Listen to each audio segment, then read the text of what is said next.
Hello hello hello hello. और बच्चों कैसे हैं सब? लास्ट वीडियो में मैंने बनाया था सर्कुलर मोशन के ऊपर बनाया था। अब उस पर न्यूमेरिकल देखो जरा। ठीक है। अ cyclist is riding with the speed of 70 27 kilometre per hour है। ठीक है, तो ये इसकी इसने वेलोसिटी दे दी। कितना है? 27 इंटू 5/18 कर लो, मीटर पर सेकेंड में आ जाएगा, है ना। किससे काटें इसको? 3 से काट ले। 3 6 3 9 ज़ा 27, 3 2 ज़ा और 3 3 ज़ा 9, तो 15/2 आ रहा है। मतलब 7.5 मीटर पर सेकेंड आ गया। ठीक है। रेडियस भी दे रखी है। रेडियस कितनी दे रखी है इन्होंने? 80 मीटर की दे रखी है। ही अप्लाइज ब्रेक्स। अगर ब्रेक्स अप्लाई कर रहे हैं और उसकी स्पीड कम हो रही है एट अ कांस्टेंट रेट, ठीक है, ऑफ इतना मीटर पर सेकेंड, फिर आगे देखो पर सेकेंड है, वेलोसिटी कम हो रही है, तो मैं बोल रहा हूं यहाँ पर dv/dt जो है दे रखा है। वेलोसिटी क्या? मीटर पर सेकेंड, मतलब एक्सेलरेशन दे रखा है, तो ये तुम्हें टेंजेंटियल एक्सेलरेशन दे रखा है। तो कितना आएगा टेंजेंटियल एक्सेलरेशन हमारे पास? 0.50 मीटर पर सेकेंड। और ये डिक्रीज हो रही है, वेलोसिटी क्या हो रही है? डिक्रीज हो रही है यहाँ पर। अगर डीवी डिक्रीज हो रही है तो फाइनल माइनस इनिशियल करो, तो ये वाला आंसर कैसा आएगा? नेगेटिव आ जाएगा। ठीक है। अच्छा, मैग्नीट्यूड निकालना है और नेट एक्सेलरेशन निकालना है। अगर बॉडी सर्कुलर मोशन कर रही है तो एक बात तो पक्का है, एसी तो होना ही होना है। तो एसी के लिए क्या लगाओगे? v² अपॉन r लगाओगे। एटी तुमको क्वेश्चन में गिवन है। एटी तुमको गिवन है 0.50 मीटर पर सेकेंड स्क्वायर गिवन है। ठीक है। और जब मुझे ए नेट निकालना पड़ेगा, नेट एक्सेलरेशन निकालना पड़ेगा, तो मुझे क्या करना है? यहाँ पर ए टी का स्क्वायर और यहाँ पर ए सी का स्क्वायर करना पड़ेगा। ठीक है। तो अब मुझे निकालनी है इसमें वेलोसिटी निकालनी है। मुझे इसमें निकालनी है वेलोसिटी। तो क्या करेंगे देख लेते हैं। वेलोसिटी है 7.5 इंटू 7.5 है। ठीक है। और डिवाइडेड बाय यहाँ 7.5 का स्क्वायर डिवाइडेड बाय 80 है, तो डिवाइडेड बाय 80, तो मेरे को मिलेगा यहाँ से 0.703 मिलेगा। तो मुझे ए नेट निकालना है। ए नेट, तो मैं इसका स्क्वायर कर देता हूँ। 0.703 इंटू 0.703, तो ये आ जाएगा मेरे पास 0.703 का स्क्वायर, और ये वाला है माइनस का 0.50 का स्क्वायर है। ये वाला है 0.4942 और ये वाला आएगा 0.50 इंटू 0.50, तो ये आएगा 0.25 आएगा। 0.25 में 0.4942 ऐड कर दो जरा, तो अंडर रूट में 0.7442 आएगा। तो जो मेरे पास ए नेट निकलेगा, ए नेट, ये 0.86 आ जाएगा। 0.8626, 0.8626 आ जाएगा। कुछ इस तरीके से आएगा। देख लें आप लोग एक बार।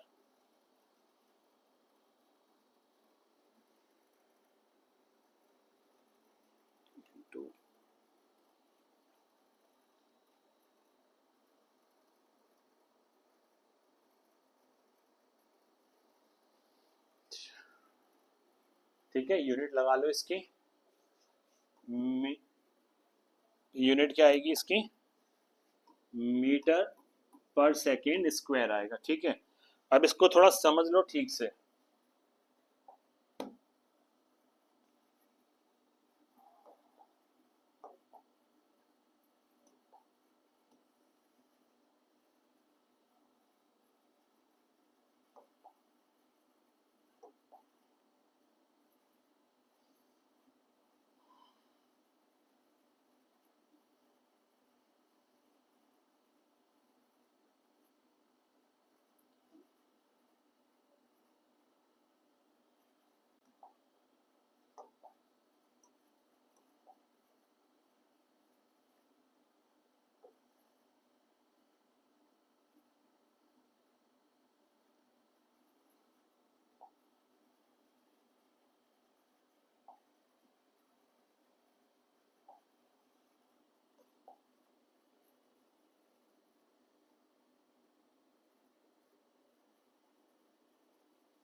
ठीक है, यहाँ वेलोसिटी है जो डिक्रीज हो रही है, तो टेंजेंटियल एक्सेलरेशन कहाँ आ जाएगा, बैकवर्ड आ जाएगा।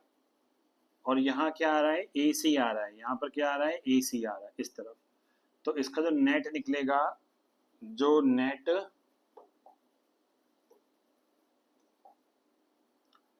नेट आएगा वो कुछ ऐसा आएगा। ये कितना आ जाएगा, यहाँ से ए सी आ जाएगा, ए सी, और यहाँ कितना, ए टी, और ये वाला एंगल कितना बनेगा, थीटा। तो मैं लिख दूंगा यहाँ पर tan theta equal to A C upon में कितना आएगा, ए टी आ जाएगा। ए सी का वैल्यू कितना है हमारे पास, ए सी का वैल्यू है 0.703 और ये वाला है 0.50 आएगा। ठीक है, 0.50। अच्छा, तो ये एंगल बना रहा है किसके साथ बना रहा है, टेंजेंटियल एक्सेलरेशन के साथ बना रहा है। Theta is the angle with tangential acceleration. ठीक है, ये बन जाएगा डाउनवर्ड, क्योंकि v डिक्रीज हो रहा है। अगर v इंक्रीज होता तो ए सी का, ए टी का डायरेक्शन भी क्या आता, इधर आता। और अगर v कांस्टेंट होता है ना, v कांस्टेंट अगर होता तो हमारे पास टेंजेंटियल एक्सेलरेशन कितना होता, 0 हो जाता। ठीक है,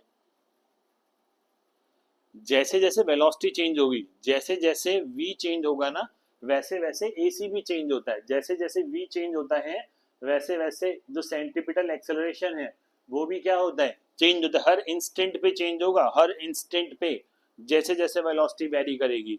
ठीक है,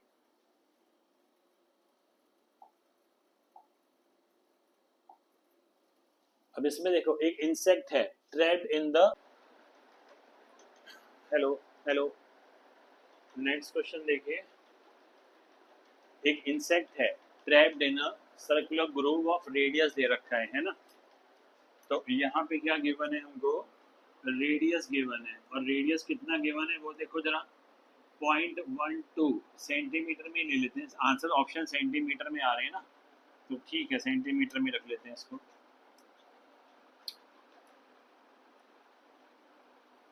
तो मेरे पास आया पॉइंट, सॉरी 12 सेंटीमीटर आ गया। कह रहे 100 सेकेंड्स में कितने रिवॉल्यूशन बना रहा है, 7 रिवॉल्यूशन बना रहा है। तो एक सेकंड में कितने रिवॉल्यूशन बनाएगा, 7/100 बनाएगा। तो 0.07 रिवॉल्यूशन पर सेकंड आ जाएगा। इतना रिवॉल्यूशन पर सेकंड बना रहा है। ठीक है, अच्छा अब एक बात देखो, पहला निकालना है मुझे, ओमेगा निकालना है। तो ओमेगा का फॉर्मूला क्या होता है मेरे पास, 2πf होता है, 2π फ्रीक्वेंसी। तो यहाँ पर 2π फ्रीक्वेंसी है, 0.07 है, 0.07। तो 0.07 को मल्टीप्लाई करो पहले 2 से और फिर मल्टीप्लाई करो 3.14 से, तो मेरे को मिलेगा 0.4396 मिल रहा है, पॉइंट रेडियन पर सेकेंड है ना, रेडियन पर सेकेंड मिल रहा है। 0.44 अगर राउंड ऑफ करूँ तो इसको देखो क्या बनेगा, ये 0.44 ही बनना चाहिए। ऑप्शन तो दिख गया वैसे मेरे को, लेकिन निकाल लेते हैं दूसरा भी। लीनियर वेलोसिटी कह रहा है, क्या कह रहा है निकालने के लिए, लीनियर वेलोसिटी। लीनियर वेलोसिटी को v लिखते हैं, तो v equal to R into क्या करेंगे, ओमेगा। तो 0.12 इंटू 0.44 करके देख लेते हैं। तो यहाँ से कितना निकलेगा, 0.12 इंटू, पॉइंट क्यों लगाया मैंने, 12, तो 12 इंटू 0.44, ये 5 पॉइंट आ रहा है, ये आ रहा है 5.28 आ रहा है। तो यहाँ पर सेंटीमीटर पर क्या लिखेंगे, सेकंड लिखेंगे, सेंटीमीटर पर सेकंड। ठीक है, एक लाइन ना नोट करने वाली है, यह कांस्टेंट ग्रूव है। एक एनसीईआरटी में क्वेश्चन है ऐसा, जिसमें एक्सेलरेशन निकालना है और बताना है कि वो वेक्टर तो है कांस्टेंट वेक्टर। कांस्टेंट वेक्टर क्या होता है, जिसमें मैग्नीट्यूड भी सेम हो और जिसमें डायरेक्शन भी सेम हो, वो कांस्टेंट हो गया, दोनों डायरेक्शन वाइज भी मैग्नीट्यूड वाइज भी। तो देख लेते हैं। अच्छा, इसमें एक बात तो पक्की है, जो इसमें v बोल दिया इन्होंने, इस क्वेश्चन ने v बोल दिया, v जो बोला इसने क्या बोल दिया, कांस्टेंट बोल दिया। कांस्टेंट है, इसका मतलब कौन सा मोशन हो जाएगा? ये वाला हो जाएगा हमारा यूनिफॉर्म सर्कुलर मोशन, यूनिफॉर्म है। और ये एक्सेलरेटेड मोशन होता है, मैंने पहले भी बताया था, ठीक है। अच्छा, तो ए सी सेंट्रीपिटल तो होगा ही होगा अगर सर्कल में है, तो वी स्क्वायर अपॉन क्या होगा? R, V square upon R, और ये है 5.28 सेंटीमीटर पर सेकेंड का स्क्वायर है। और यहाँ पर कितना आएगा हमारे पास? हमारे पास यहाँ रेडियस है 12 है, तो मुझको क्या मिलने वाला है? 5.28 मल्टीप्लाई 5.28 डिवाइडेड बाय 12, तो डिवाइडेड बाय 12 में आएगा 2.3232 सेंटीमीटर स्क्वायर।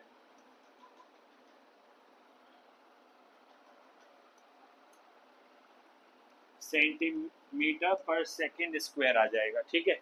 तो ये मेरे को सेंट्रीपिटल एक्सेलरेशन मिल गया। सर्कल में घूमने के लिए सबसे पहली रिक्वायरमेंट होती है ये वाली, और इसका फंक्शन भी मैंने बताया था, क्या होता है?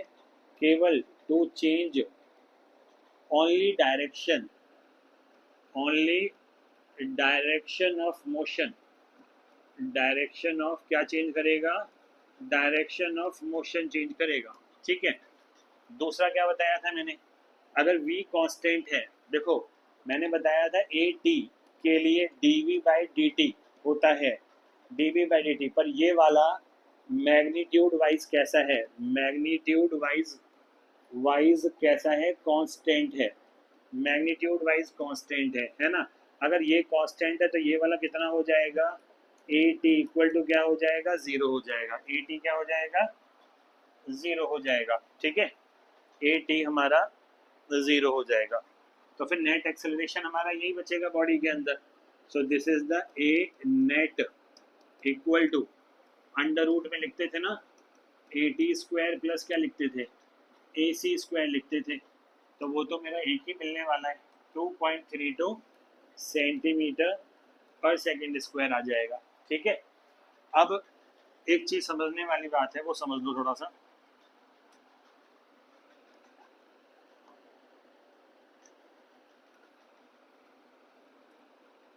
अगर वेलोसिटी इधर है ना, वेलोसिटी इधर है और ये कांस्टेंट बोला हुआ है, इसने कांस्टेंट बोला हुआ है, तो ए सी का डायरेक्शन इसके परपेंडिकुलर होगा, ठीक है। जब पार्टिकल ए पॉइंट पे है, जब पार्टिकल यहाँ आ जाएगा इस पॉइंट पे, तब ये ऐसे जाएगा v वेलोसिटी से, तो एक्सेलरेशन ए सी का डायरेक्शन ये हो जाएगा। तो एक बात देखो जरा, ए सी जो है वो कांस्टेंट है only magnitude wise, only magnitude wise है ना, नॉट डायरेक्शन। डायरेक्शन तो हम दिख रहा है चेंज हो रहा है अभी भी इसमें, तो मैं बोलूँगा जो ए जो एक्सेलरेशन वेक्टर है is not a constant vector, is not a constant vector. ये तुम्हारे एक एनसीईआरटी में क्वेश्चन था, तो मैंने कहा करा दूं इसे, ठीक है। ये वाली बात समझ में आ गई? देखो जैसे मैंने बताया था ए सी, मैं एक चीज फिर समझा देता हूँ तुमको। डायरेक्शन में बच्चे बड़ा कंफ्यूज होते हैं कि डायरेक्शन ए सी का टुवर्ड द सेंटर है, कैसे पता पड़ेगा? तो मैंने लास्ट वीडियो में भी बताया था, मैं फिर से एक बार बता देता हूँ यहाँ पे, इस फॉर्मूले से करना, कंफ्यूजन ही नहीं रहेगा। जो हमारा वी वेक्टर होता है, this is omega cross R vector होता है। तो अगर मैंने बोला यहाँ पर D V by D T बोला, मैंने यहाँ पर D V by D T, तो मैं पहले ओमेगा, ऑर्डर मत चेंज करना, वेक्टर क्वांटिटी में है, तो यहाँ पर डी टी क्रॉस कितना आएगा? आर वेक्टर, फिर प्लस क्या करोगे? ओमेगा बाहर, डी आर बाई क्या करेंगे? डी टी करेंगे। तो ये तो तुम्हारा अल्फा होता है, क्रॉस आर वेक्टर हो गया, ये ओमेगा होता है, और ये वाला वेलोसिटी हो गया, है ना, ये वाला वेलोसिटी हो गया। अब किसी भी पॉइंट पे देख लो, अगर मैंने कहा बॉडी ऐसे जा रही थी तो वेलोसिटी ये है, ये सेंटर है, और ओमेगा कहाँ होगा, बाहर की तरफ होगा। ओमेगा कहाँ होगा, डॉट रिप्रेजेंट करता है आउटवर्ड, ठीक है। तो अब जरा देखो, omega cross V, cross product है, तो ओमेगा आपकी तरफ किया मैंने, ठीक है, और वेलोसिटी ऊपर की तरफ है, तो वेलोसिटी को ऐसे किया, वेलोसिटी को ऐसे किया, तो मुझे एक्सेलरेशन मिलेगा। इसकी जो तीसरी क्वांटिटी आएगी वो एक्सेलरेशन आएगी। तो एक्सेलरेशन कहाँ मिल रहा है, टुवर्ड्स द सेंटर मिल रहा है। तो यहाँ पर ये वाला पॉइंट मार्क कर दूंगा मैं, ए सी मार्क कर दूंगा, ठीक है। अच्छा, अब देखो मैंने, चलो इस वाले पॉइंट पे, इस वाले पॉइंट पे इसी में निकाल देते हैं, दोनों से कहीं से भी निकाल लो। अब इस वाले क्वांटिटी को देखो, ये अल्फा है, क्रॉस आर है। मैंने कहा ओमेगा, वेलोसिटी बढ़ रही है, वेलोसिटी के बढ़ने से ओमेगा बढ़ेगा, वेलोसिटी के बढ़ने से, ठीक है। अब मेरी बात समझना ध्यान से, अगर वेलोसिटी इधर बढ़ रही है, यहाँ अल्फा है, यहाँ आर है, तो अल्फा कहाँ है, ओमेगा की डायरेक्शन में होगा, बाहर की तरफ होगा, ठीक है। अगर ओमेगा मेरा बाहर की तरफ है तो अल्फा भी बाहर होगा, और आर करना है, ऐसे कर लो, मैं इस पॉइंट पे निकाल रहा हूँ तो ऐसे कर लो आर को, इस पॉइंट पे। तो ये वाला थंब मुझे ए टी दे देगा, ए टी का डायरेक्शन ये ऊपर की तरफ है, तो ए टी यहाँ आ जाएगा। अब आप कहोगे सर अगर यहाँ निकालना हो, यहाँ देखो, वेलोसिटी का डायरेक्शन यहाँ ऐसा है, और आर वेक्टर मेरे पास यहाँ पर ऐसा है, तो ये तो अल्फा हो गया, ठीक है, ये अल्फा है, और मुझे आर लेना है, यहाँ पर आर, आर ऊपर करूंगा ऐसे, तो ये इस तरफ जा रहा है, तो यहाँ पर क्या मिलेगा, ए टी मिल जाएगा। तो ये डायरेक्शन में क्या मिल जाएगा मुझे, ए टी मिल जाएगा। तो वेलोसिटी की डायरेक्शन में क्या मिलेगा, ए टी। अगर वेलोसिटी इंक्रीज हो रही है, डिक्रीज हो रही है, तो इनके डायरेक्शन अपोजिट हो जाएंगे, ठीक है। अच्छा, तो यहाँ पर क्या मिलेगा मुझे, ए टी मिल जाएगा, और यहाँ पर मुझे क्या मिल जाएगा, ए सी मिल जाएगा। इस तरीके से समझ लेना, आसान रहेगा। और यहाँ पर ए नेट मिल जाएगा, है ना, क्योंकि D V by D T क्या होता है, ए नेट होता है, ए नेट, ठीक। इस तरीके से इस क्वेश्चन को सॉल्व कर दिया। डायरेक्शन देखनी है ए टी का या ए सी का, तो यहाँ से आसानी से निकल जाता है, ठीक है। एक चीज और देख लो, हमारा ए टी बढ़ता है कब, जब वेलोसिटी बढ़ेगा, D V by D T. अगर वेलोसिटी इंक्रीज होती है तो जो वेलोसिटी का डायरेक्शन है वही डायरेक्शन किसका आएगा, ए टी का आएगा। और हमारे पास अल्फा निकाला था अभी हमने, ए टी लिख लेते हैं इसे भी, जो हमारा ए टी आया था, दिस इज अल्फा, और ये आर आया था, ऐसा आया था हमारे पास, ठीक है। अच्छा, अगर वेलोसिटी बढ़ेगी तो ए टी बढ़ेगा। इस तरीके से सॉल्व कर देंगे इसको, ठीक है।